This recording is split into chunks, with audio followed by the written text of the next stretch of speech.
What's happening, guys? This is James Blonde bringing you yet another top list video, but this time this one comes directly from you guys in the forums. And now the topic is best open world PvP MMORPGs. And after reading the entire thread, I felt like sharing it with you guys and adding some of the games that I felt fit the category. The thread was started by a user named SharkyBait looking for MMORPGs that incorporate open world PvP, specifically ones that have criminal systems that let you see how many noobs you can slaughter and basically put bounties on your head for the thrill of it. Well, that's one way to look at it. Now, right off the bat, some of the classic examples of these games are Dark Age of Camelot or Lineage 2. Many would say it's hard to find quality MMORPGs with open world PvP like that in modern MMOs, but those, I definitely think they have earned their place in the Hall of Fame already. So, when I read the original post, the first thing I thought was, wow, that sounds like Wizardry Online, where you can go around town killing people, kind of like you could in Ultima Online days, where players get killed, then get looted, even if you didn't kill them.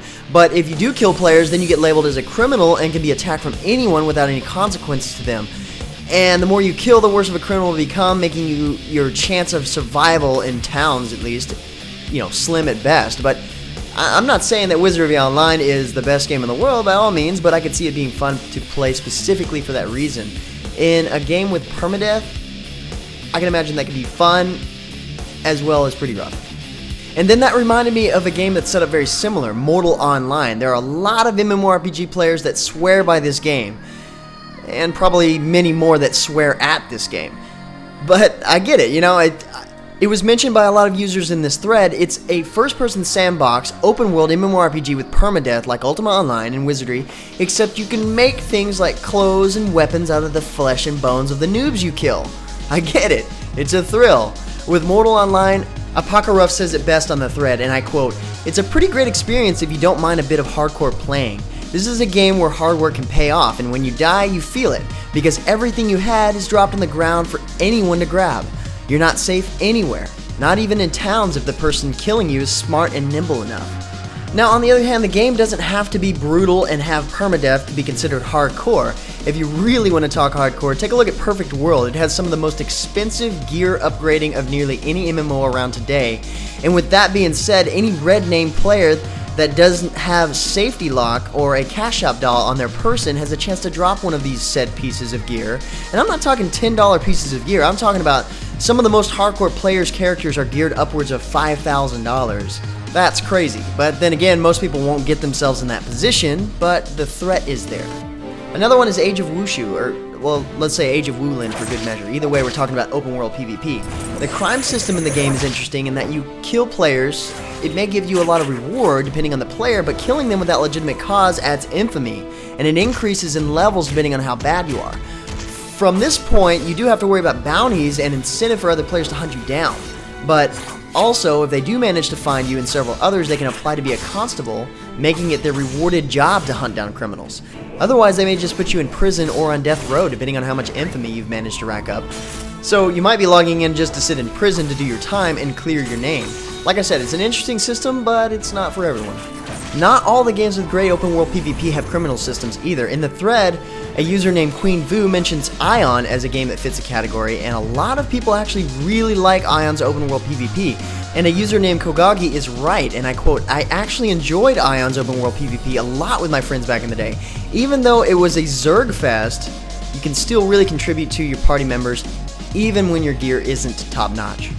Now, pointing that out makes it seem like I feel that a game needs penalty to players who selectively kill other players without reason, but that's not the case. There are plenty of cases where zerging isn't a constant problem. Tera, for example, on World PvP servers gives players the freedom to come up and kill other players with no rhyme or reason, but the zerging and ganking seems to be in common areas that players who are worried tend to avoid. Now, I do think, from the perspective of true MMO role players, which isn't me, open world PvP can be misleading in games like Tera because it doesn't necessarily tie into the storyline, since all the races that you choose are fighting for the same cause. But that's why they have PvP servers. Players demand it, and it shows. Those servers are often very populated. Alright, so let's shift gears here for a minute. It does look like we might actually have some games in the not so distant future sporting the kind of open world PvP players are into, and of course ArcheAge is one of them, like the username Zormax mentions in the thread.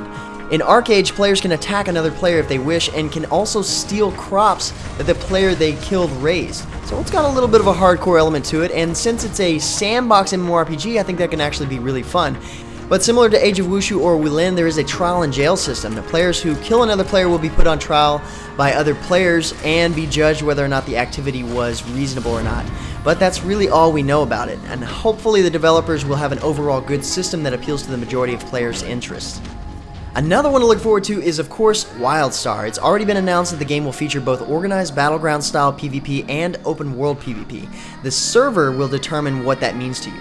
You will encounter PvP on PvE servers, but it's in situations where you're on enemy territory attacking them, or you flag yourself for PvP on purpose.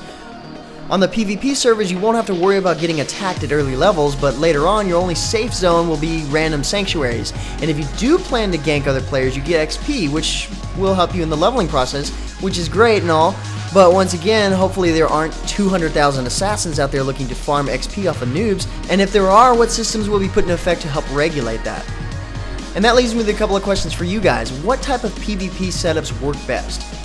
What are some of the other good examples of great open world PvP setups in free-to-play games?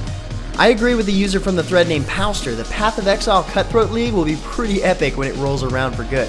This particular league makes all of the world areas public, with PvP, and slain players drop all of their items as loot.